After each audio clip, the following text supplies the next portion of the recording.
सरपंच संतोष देशमुख हत्या प्रकरण आणि या प्रकरणी पुढची सुनावणी 22 जुलैला होणार आहे। आरोपींची प्रॉपर्टी जप्त करण्याचे सरकारचं अर्ज आहे। प्रॉपर्टी जप्तीच्या अर्जावर 22 जुलैला फैसला होईल।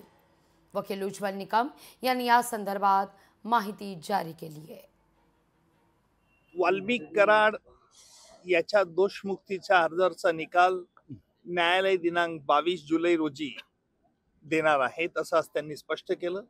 त्याचप्रमाणे आरोपींची जी प्रॉपर्टी जप्त करण्याचे जे अर्ज सरकारतर्फे देण्यात आले होते त्या संदर्भात कोल्हे वकिलांनी युक्तिवाद केला आणि त्याचा देखील निकाल 22 जुलैला देण्यात येईल असं न्यायालयाने आज घोषित केलं।